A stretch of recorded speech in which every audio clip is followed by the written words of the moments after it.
You're about to watch a great interview on TYT Interviews. If you want to watch them live, members are the only ones who get to do that. tytnetwork.com/join. Become a member, enjoy the interviews as they happen. All right, we got a fun and excellent interview for you guys today. It's Congressman Beto O'Rourke. He's from Texas, but he's come here to LA.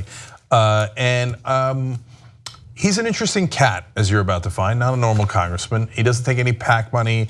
He's running against Ted Cruz and proudly progressive. Is that gonna work? Let's find out.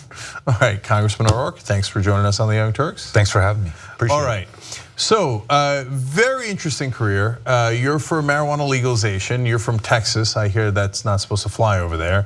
You're for comprehensive immigration reform, and I can keep on going, but I'll stop there. What are you doing?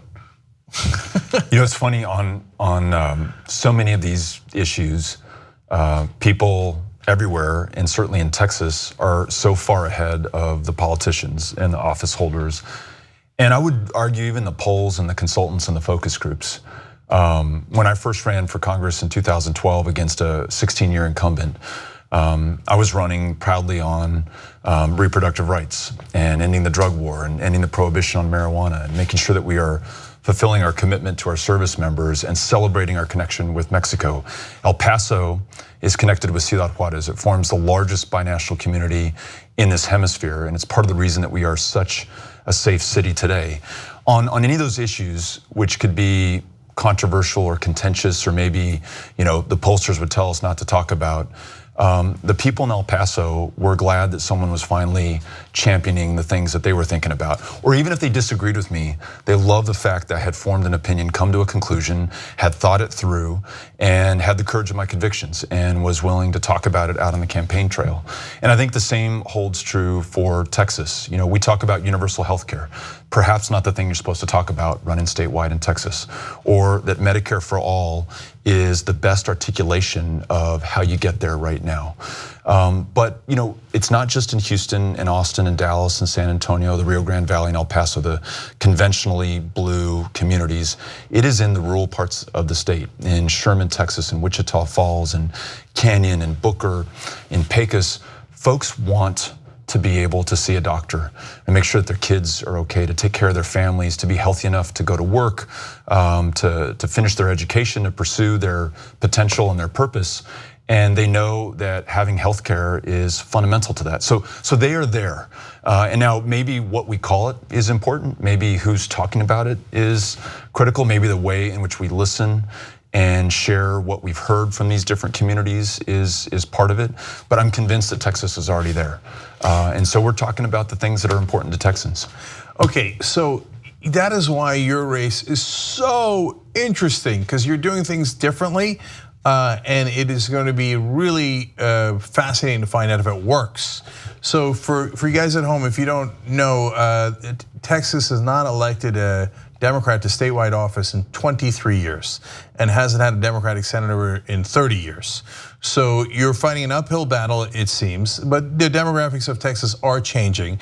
And one of the things, but the more interesting part is that you're gambling on the differing dynamic that's at play here, which is that the consultants are wrong now. And your stance on consultants and pollsters is also fascinating, and maybe even the most interesting out of all the things that you're doing.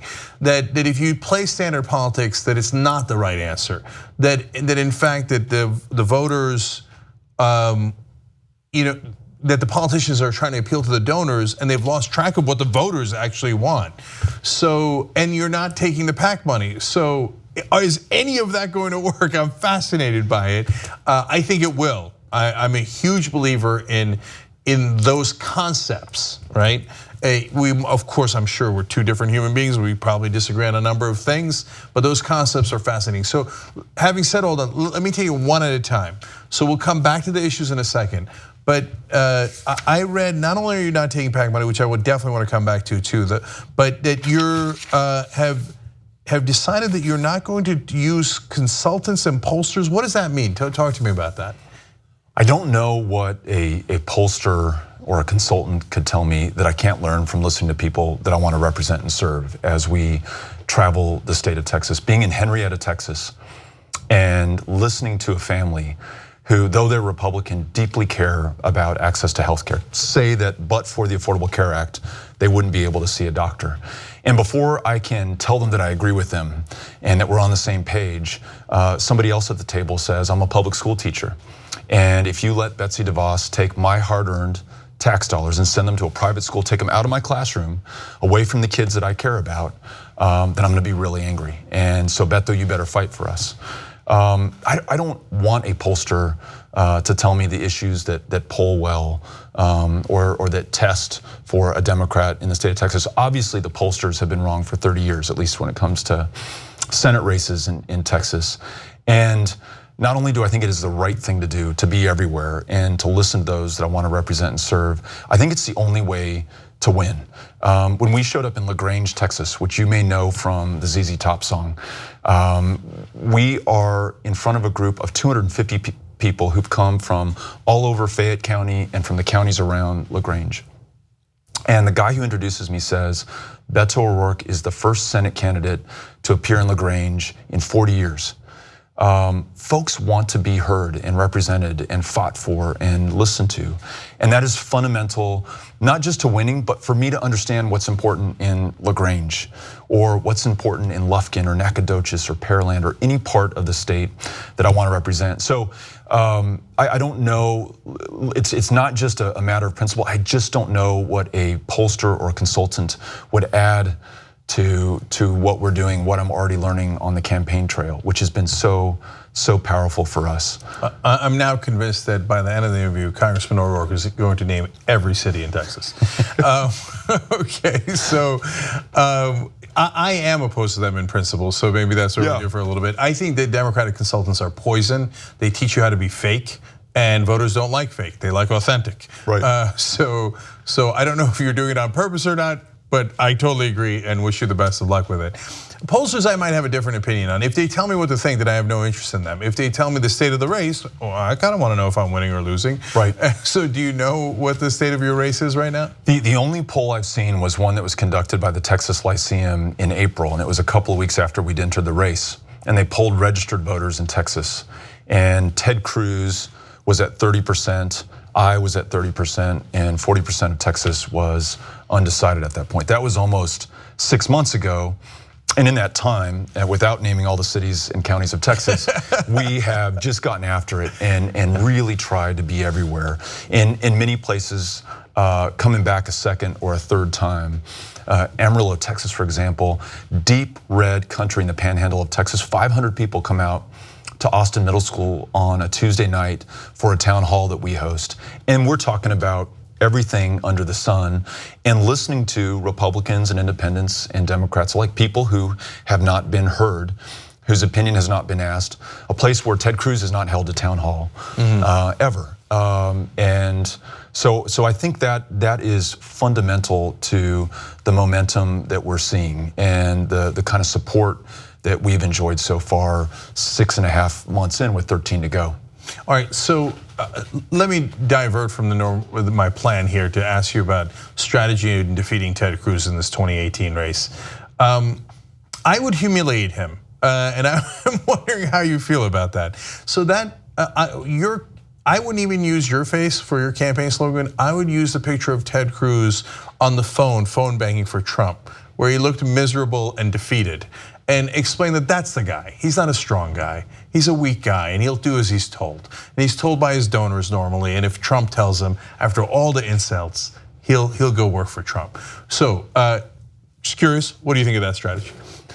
You know, I think what really resonates in Texas and the judgment the Texans have already formed is that upon being sworn in 2013 to this incredibly high position of public trust, Ted Cruz left Texas.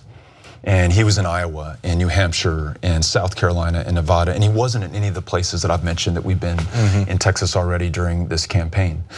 And not only did he campaign for the presidency, but in pursuit of that office, he shut down the government of the United States. And we have to remember, he did it for the reason that he believed that millions of Americans who now had the ability to see a doctor should be prevented from doing so, that we had to repeal Obamacare, the Affordable Care Act. And that came at terrific cost to this country. to the people of Texas, to those that he was sworn to serve.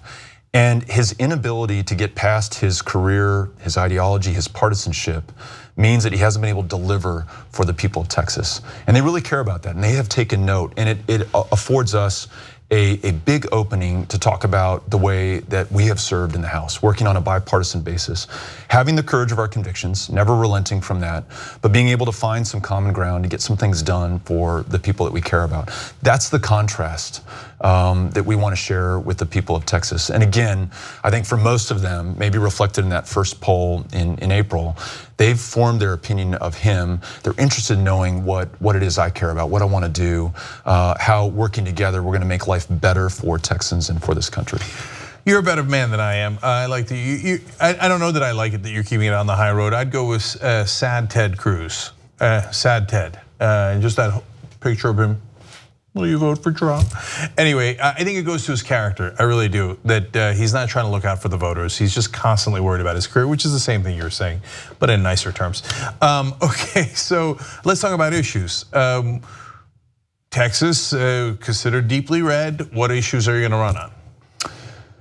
We talked about this a little bit earlier, but the ability to see a doctor, the ability to fill a prescription, to get healthy, to stay healthy, to be able to take care of your family. That's fundamental to the success every Texan either has or wants to have going forward. It's connected to being able to go to school or to having a job or to being able to contribute to the success of your community or your state. So ensuring that healthcare is not a function of luck, and it really is. If you have healthcare in Texas today, it's really about who you are lucky enough to work for, how much you're lucky enough to have in your bank account, whether you are fortunate enough to qualify to be able to enroll in Medicaid or Medicare. It has to become something that you as a human right can depend on in the state of Texas. Flowing from that, the ability to work, to find a job that has purpose and function, that pays above a living wage, to have the training or education or certification or apprenticeship that allows you to be able to work in that field to achieve your potential. The very dignity of civic participation, so citizenship for those who've labored in the toughest, crappiest, hardest jobs in Texas, in some cases for decades, without having the ability to participate fully in the life of their communities or their democracy. The fact that Texas is the most gerrymandered state in the union, and 4 times this year the courts have found that there's a racial or ethnic basis for drawing people out of their congressional districts and therefore their democracy. People care about that, and it comes back to an issue I know you care about, which is they know that the system is rigged, to use a favorite word from the 2016 elections. They know that access is purchased, that outcomes are paid for, and that the average person does not have a fighting chance to determine the policy that will affect their lives and their state and the future for their kids. And so not taking PAC money, showing up to these communities without consultants, running an honest, transparent campaign that is based on representing people instead of corporations. All that is part of what we're running on, what people are responding to, and what I'm lucky enough to be a part of, because that spirit is already there in Texas. It explains the numbers of people coming out to our rallies. They're not coming to see me. They're coming out because they are so excited at this unique, singular opportunity to get this country back on the right track and to do it in the right way. All right, well, so the getting money out of politics and not using PACs, I want to see if you want to talk about it, whether you can raise enough money, and I'll get to that in a second. But that's, again, since you're detached from the donors and the PACs, it's easier for you to do something that's incredibly popular. I'm positive that in Texas, along with every other state, that yeah, they like if you're uncorrupted. They like if you don't take big money, interest money, private financing, et cetera, right? That polls at over 90%. Just the only reason the Ted Cruz of the world don't do it is because they are corrupt and they want that money, and that's how they run their elections. But Medicare for all in Texas. Now, I agree with you, but I think some people in El Paso might say you have cojones, okay, to run. And that was the #1 issue you mentioned when I asked, right? In this answer. So you're sure that's gonna work in Texas? I mean, because I hear from the National Democrats, oh my God, don't do Medicare for all. That's just fight Trump and resist, but don't go forward. And especially in Texas, they say, no, just do Republican light. Why Medicare for all? Why do you think that's gonna win? Yeah, so I feel like I owe those whom I want to represent my honesty, and they need to know our vision for getting to what so many of them have described as the goal, which is that everyone should be able to see a doctor when they need to, should be able to be healthy, should be able to get healthy. And the only way, and I'm not a expert on this by any means, but the only way that I understand that you can get there is to have some kind of a single payer model. And the best one going right now in the United States of America is Medicare. It's got a 2% overhead administrative cost. It has excellent customer satisfaction. It can always be improved, and I'm sure there's a way that we can do that.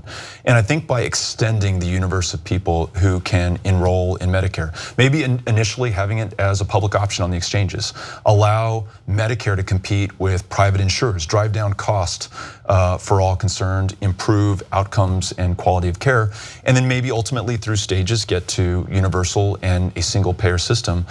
That's the only way I know how to get there. So it's one thing, sometimes Democrats or maybe Republicans as well will say, well, we just need to find a way to work together, listen to the stakeholders and the policy experts, and drive down the cost of healthcare and improve access and affordability. That's great. How are you going to do it?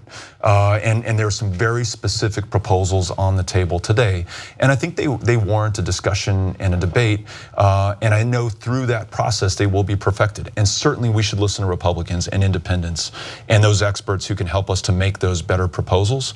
But every single wealthy democracy in the world today, and many of the poor ones, have some form of universal health care, and their total cost, their outcomes, the health of their citizens far exceed what we're seeing here in the United States. And I think there's something to be learned from that. There's something very uniquely American that we can bring to that and deliver something far better for our constituents. And so, and it's connected to every other thing that we care about, to education, to work, to our quality of life. And so I know you don't use pollsters, but Medicare tests at 77% in the country, and Medicare for all polls at 60%.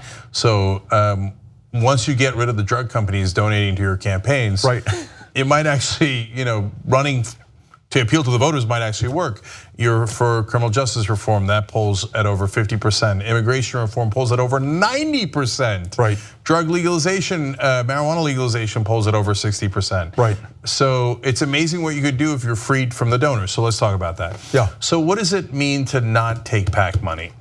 So for people at home, they might hear about PACs, but not quite understand what that means. What are you allowed to take? What do you not take? Yeah, so a political action committee essentially allows corporations or organizations to bundle contributions from their members and channel them to members of Congress, and can cut checks for $10,000 a pop. And for members of Congress who care about the re-election, and that is just about every single one of them, this is the surest, fastest way to raise the money that you need to be able to serve your constituents. And getting to know most of these fellow members of Congress, they're there for the right reasons. They ran to serve their constituents. They care deeply about the issues that move them to public service in the first place. But they make this deal that I'll give a little bit in terms of access, and maybe outcome, no skin off my back to vote for something that doesn't really concern my constituents, that's only going to affect the national treasury by a couple $1 million here or there, if it means that I can get reelected to do that important work that I need. But it is death by 1,000 cuts to our democracy, and it explains the horrific dysfunction, the inability to fund our government beyond December of this year to move forward on immigration reform, to address any of the fundamental challenges that our country should be up for doing, but has been incapable of because the system is so corrupted and corroded by all the money that has poured in over all the years. And so for the last few years, I haven't taken any PAC money at all because I don't want my constituents to wonder on the Armed Services Committee, am I doing the bidding of the people of Texas or the Boeing Corporation or Northrop Grumman or Lockheed Martin or any of those others who pay to ensure that their voice, their perspective is heard in these issues. The only voice or perspective that really should matter are those of human beings, the people that we represent, constituents, Americans, Texans.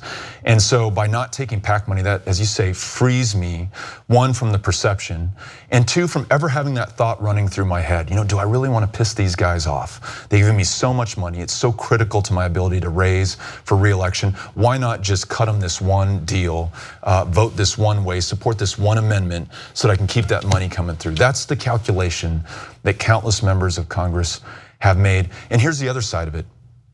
In the first quarter of this Senate campaign, we raised $2.1 million. Average contribution was $44. Zero of it came from PACs. And we outraised the sitting senator, who is the poster child for PAC money, who has a national fundraising base, by $500,000.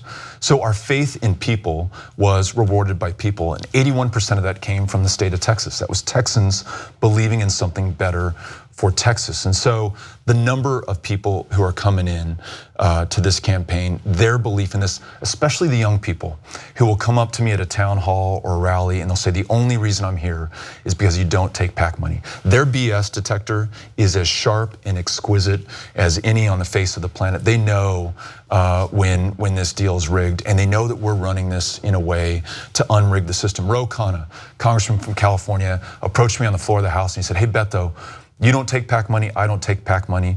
Let's introduce a bill that would prevent members of Congress from taking PAC money. And I said, that's great, but I'm sure somebody's already doing this, Ro. I mean, this idea is as old as wonderfully naive of you. Okay. So I go back to my office and I say, hey, find out who's introduced the no PAC bill, and let's get on it and make sure that Ro's office knows about it as well. My team comes back, no one's introduced it this Congress. We'll find out who's introduced it last Congress or some Congress before, ask their permission if we can introduce it this one. No one's ever written the No PAC Act in Congress. It was Ro Khanna and myself doing it, and it won't pass this session if we're honest with ourselves. But what will happen is if a Democrat wins in Texas for the first time in 30 years and does so by running on the issues that he cares about, having the courage of his convictions, and not taking corporate cash, then that will be, at least in part, the model that other people run on going forward. That's the way that we get PACs out of campaigns, is by winning a race without PAC help. And that's the way that we help to get our democracy back. So I think there's a lot riding on this race and on the way that we do it. But I also think there's a lot to encourage us by the success that we've had so far. Yeah, look, we do perspective here. I never hide my perspective. I loathe Ted Cruz. And I think he's what's wrong with American politics. To give you the juxtaposition, guys, you might wonder, hey, why did Ted Cruz wind up endorsing Trump after all the terrible things that Trump said about him, his wife, his father, and he'd done the kind of courageous, somewhat positioning move at the convention Cruz had of not endorsing Trump, but he eventually did, and he did the sad Ted phone banking. It's because his top donor in the primaries was the Mercer Group. And so Rebecca and Robert Mercer gave $13 million to Ted Cruz. And when he did not endorse Trump during the convention, they slammed the door in his face when he went to go see them in his suite, because he ran home to his daddy, his donors. And so he's like, Robert, how did I do? And he got the door slammed in his face. And like a good servant, turned around and endorsed Trump. That's who Ted Cruz is. So if you wind up beating Cruz, it's not just that a Democrat won in Texas, a progressive who ran on Medicare for all won in Texas, but not only that, you proved that you could win uncorrupted. That would be gigantic. It would make all the difference. So let me ask you, you guys did the No PAC Act. I'm afraid to ask, I don't know the number. How many people have signed on? I don't know the total. We've got some prominent fellow Democrats. Tulsi Gabbard, who recently announced that she's no longer taking PAC money, has signed on. And there's probably a handful of really good members who made this decision. We've approached some Republicans. There was a Republican who won last cycle without taking a dime of PAC money. I don't know that he ended up joining the bill, but again, I think the only way to really change this and to drive the conversation in the right direction is to start winning elections. Because, I think Democrats sometimes are caught in this strange position where they decry corporate influence in politics and PAC contributions, and yet take that PAC money and say, we have to take it because we can't unilaterally disarm. And once we get into power, we'll make sure that we outlaw this. And I don't know that is ever going to happen. I've made the case that Republicans are at least a little bit more intellectually honest. And they say, corporations are people, money is speech, and therefore corporations should be allowed to spend unlimited amounts of money influencing elections. So we're cool taking PAC money, no problem. I think Democrats, to get right on this, really have to stop taking PAC money. I know that's a huge ask of my colleagues who are in very tough re-election fights that have to raise millions of dollars every 2 years. And I don't judge them if they choose not to do it. I just think that it's a winner. I think people want to see that. I think it blows through the cynicism and frustration that people have about politicians when they see us having faith in people and foregoing the corporation. So I think it's a winner. Again, that's where we're a little different. I do judge them. I think it's a terrible idea. It's the Barney Frank rule. He told one of our reporters, "What do you want? The Republicans get 100% of the banker money instead of 80%?" My answer is yes. Yeah. Then at least they'll obviously be on the side of the bankers. That's right. And you'll be on the side of the voters. Taking 20% of the banker money makes you the permanent loser party, which unfortunately is the current state of affairs in the House, the Senate, and the White House. So but clarification, because I'm really curious about it. So no corporate PAC money, also no interest groups, even if they're good interest groups, no unions, no PAC money at all. No PAC money at all. And there are certainly organizations that have PACs with whom I'm in agreement with their policy goals. But I think the rule applies to everyone. You, as my potential constituent in Texas, never want to wonder whether Beto's voting a certain way because he got a lot of money from a certain organization. You want him listening to you at town hall meetings, being accountable to those he represents, being responsive to people, not special interests, not corporations, not PACs, no matter who they are. I think it's so much cleaner, so much easier, and every cycle of fundraising where we report to the public where we raised our money from, we get to put a big fat zero next to political action committees, and I want it to be that way. I want it to be that clear and that easy and that simple. Okay, that's great. But so you can take $2,700 for the primaries and $2,700 for the general election. That's the limit from individuals. From individuals, right? And that's it. That's it. Yeah. And that's how you raised $2.1 million? Yes, that first quarter we raised $2.1 million from, I think it was 61,000 individual contributions. It may be actually significantly higher than that. I don't know the total count. And the average contribution was $44. This last cycle, Ted Cruz outraised us by a little bit. We raised 1.7 million. He raised $2 million, but I think we had 7,000 more unique contributions than he did. So, and again, most of that from Texas. It's just incredibly encouraging that if you net out the last 6 months, we've raised $200,000 more than Ted Cruz and did it solely through people. But how do you get the word out? Because I get how Bernie Sanders got the word out because he was on a national stage, he was running for president.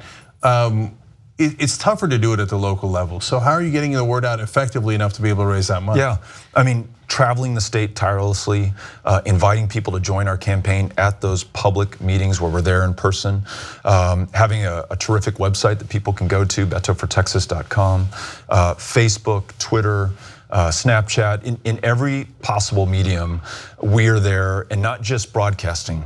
The great thing about Facebook Live is that we're also taking questions and listening to what's on people's minds, and it's engaging them in the conversation. So, can I just, sorry, yeah, I get that. So can I just ask real quick, are you planning to, and I don't know that you know this answer yet, but spend more on TV or more on digital?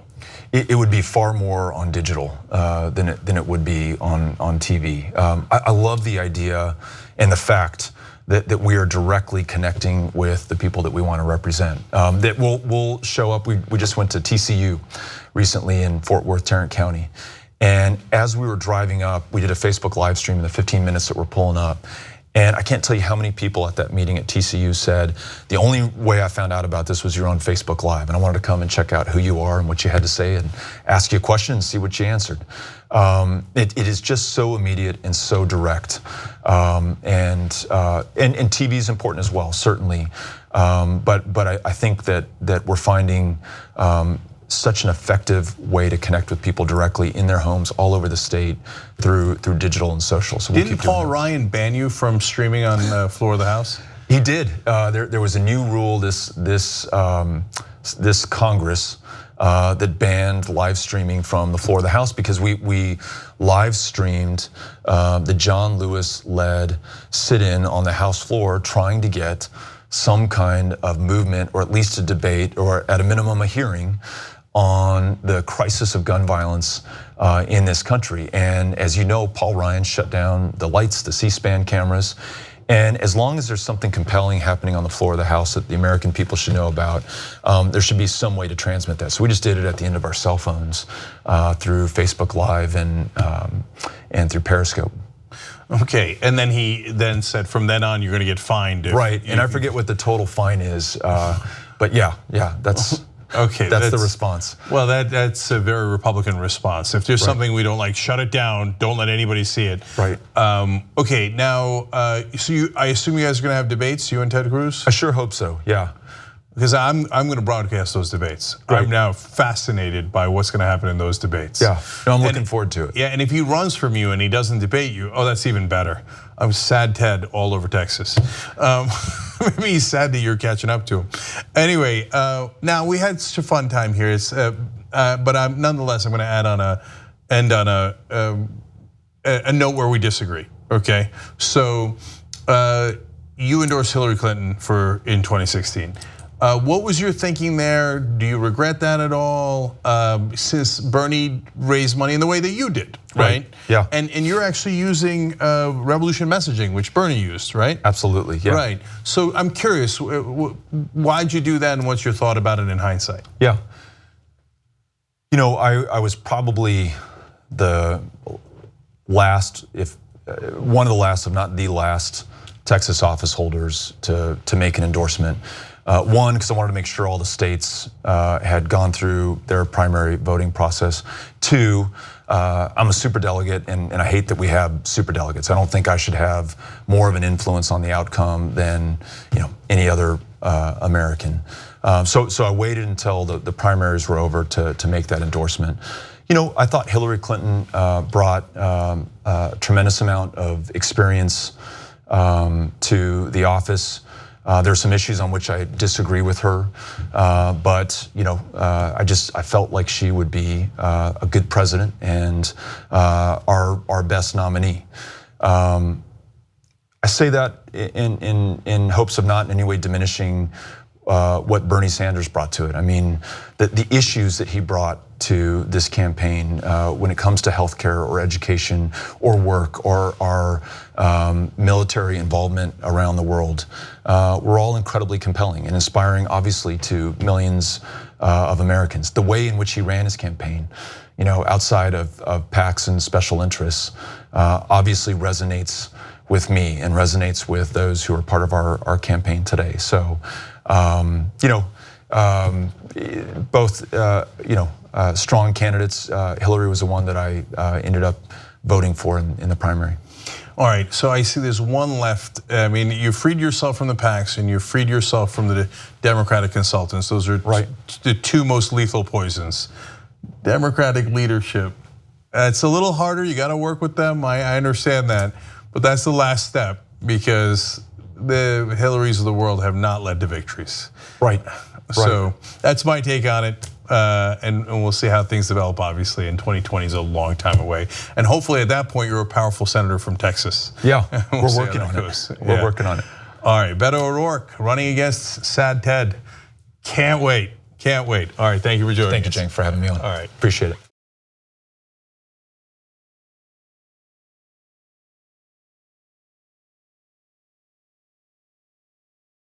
If you liked this interview and you're at the end, so apparently you liked it a little bit, thank you for watching, we really appreciate it. You can watch them live as they happen if you're a member, only members get that.